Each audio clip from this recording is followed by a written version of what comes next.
इस बार इन खूंखार लुटेरों का टारगेट वाकई हैरान कर देने वाला है। इनका प्लान है स्पेन के रॉयल मिंट ऑफ स्पेन यानी स्पेन की शाही नोट छापने की फैक्ट्री में घुसकर 74 लोगों को बंधक बनाना। और सुनो, बंधकों में से एक है ब्रिटिश एम्बेसडर की बेटी, छोटी सी प्यारी सी क्यूटी। सबसे पहले इन लुटेरों ने एक कैश पेपर ट्रक हाईजैक किया, फिर पुलिस की यूनिफॉर्म पहन ली, सारे कम्युनिकेशन सिग्नल्स जैम कर दिए और चुपचाप पहुंच गए रॉयल मिंट की बिल्डिंग के अंदर। उस वक्त वहां का माहौल पूरी तरह शांत था। नोट छापने की मशीनें तेजी से चल रही थीं। छात्रों का एक ग्रुप टूर पर आया था और वो आराम से हॉल में घूम रहे थे। किसी को जरा भी अंदाजा नहीं था कि मौत उनके सिर पर मंडरा रही है। लुटेरे बिना किसी रुकावट के अंदर घुस गए। इसी बीच टोक्यो और नायरोबी को भी अंदर घुसना था, लेकिन उन्हें नॉर्मल सिक्योरिटी चेक से होकर जाना पड़ा। तभी अचानक सिक्योरिटी गार्ड को उनके बैग में गैर कानूनी हथियार नजर आ गए और फिर अगले ही सेकंड बर्लिन अपनी टीम के साथ लॉबी में धावा बोल देता है। पूरी बिल्डिंग में हाहाकार मच जाता है। लोग पैनिक में चिल्लाते हुए इधर उधर भागने लगते हैं। कुछ कर्मचारी सीढ़ियों से नीचे की ओर भागते हैं, लेकिन ये सब रियो की इलेक्ट्रॉनिक नजर से नहीं बच पाते। एग्जिट पर भागते ही बर्लिन उन्हें फिर से पकड़ लेता है। प्रोफेसर का असली प्लान साफ था। टोक्यो को सिर्फ क्यूटी पर नजर रखनी थी, क्योंकि ब्रिटिश एम्बेसडर की बेटी इस पूरी डकैती में एक बहुत अहम मोहरा थी। लेकिन गलती हो गई। इस अफरा तफरी में क्यूटी गायब हो गई। दरअसल वो अपनी क्लासमेट्स के साथ बाथरूम में थी,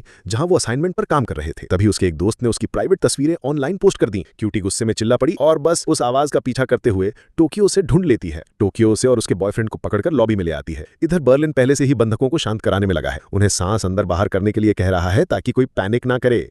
मतलब चाहे जितने भी खतरनाक हों, ये लुटेरे काफी ह्यूमन भी हैं। प्रोफेसर का मास्टर प्लान बहुत ही चालाकी भरा है। उनका मकसद है 10 अरब यूरो छापना, वो भी बिना खून बहाए। इसके लिए उन्होंने एक गुप्त तरीका बनाया। टॉयलेट के पाइप के अंदर से एक सीधी तार खींची जो सीधे प्रोफेसर के प्राइवेट लैंडलाइन से जुड़ी थी। इस तरह वो अपनी टीम से सीधे संपर्क में रह सकते हैं, बिना मोबाइल नेटवर्क और वायरलेस सिग्नल्स के इंटरसेप्ट हुए। पूरा रॉयल मिंट अब इनके कंट्रोल में है। लेकिन असली खेल तो अभी शुरू हुआ है। बाहर बैठे प्रोफेसर के पास और भी धमाकेदार चालें हैं जो अगली कड़ी में सामने आएंगी। जुड़े रहिए अगली एपिसोड में।